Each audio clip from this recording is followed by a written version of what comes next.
A good crowd on hand now as the restarting of Heat 1A about to take place. It'll be down to 5 boats: the Tide, Miss Budweiser, Cooper's Express, Miss Rock, Pete's McAnale, and here they come. The starter's flag is ready, Dick.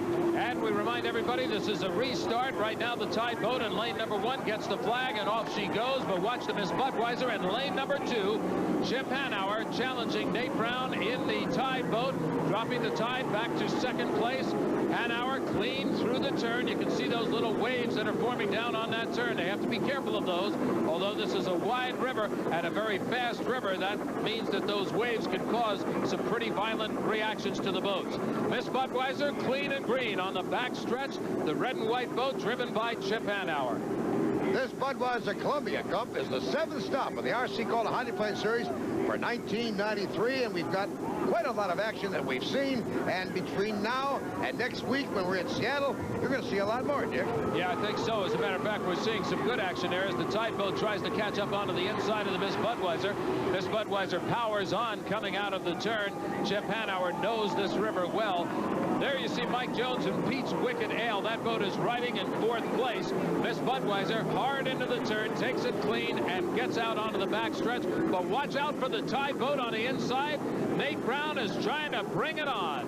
And bring it on he has. He has the fastest lap in this heat at 151.871. We're missing the Cooper's Express.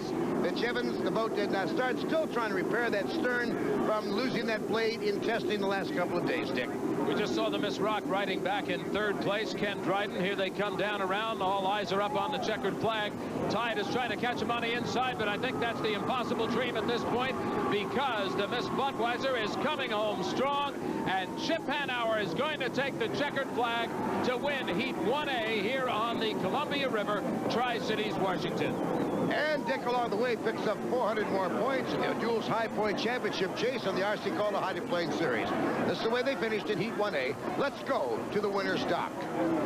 Well, Chip, it looked like out there you finally got the water to tame down for you a little. No, I wish I had that power to do that, but yeah, it probably wasn't as bad as it was in the first heat. And the reason that is I think we had less boats, and this place is very susceptible to the number of boats. That's why I really opposed running 7. I think safe is 5 or 6. What about the wing on the boat, though? You got a chance to put it finally into some competition. It's still an unknown yet. You know, it's not such a thing that we can just say, obviously, oh, this is a better way to go. But it is showing some good signs. We're just going to have to wait and see. Bernie, perhaps the best sign of all is the fact the boat got back into the dock, and it looks like it's all in one piece. That's true.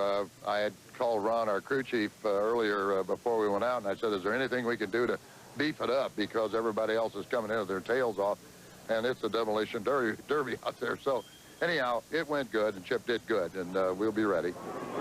Lots of work will be done on a lot of the boats down there. Let's go down the pits now to Jim Hendrick, who's standing by with Tide driver Nate Brown. Down here with Nate Brown, who last year was the Rookie of the Year in another boat, and now the first baptism of fire midway through the season. How does it feel? Oh, it feels really great. The Tide team did really well. The boat handled well. Dan Hyde, the crew chief for the Tide boat, did an excellent job getting this whole thing put together. We talked a lot, and it's really an honor to be able to fill in for George, and I feel very comfortable. I'm looking forward to it. Chip did an outstanding job. I mean, he is a gentleman extraordinaire. I mean, he left me lots of room, and more room than he really needed to, but he's just a great driver, and I want my hats off to Bernie and Chip for letting me have that kind of initiation. I'm sure if I got a little closer, he'd shut the door on me, though. Well, we'll find out if they get closer in races coming up as we continue with more from Tri-Cities, Washington after this.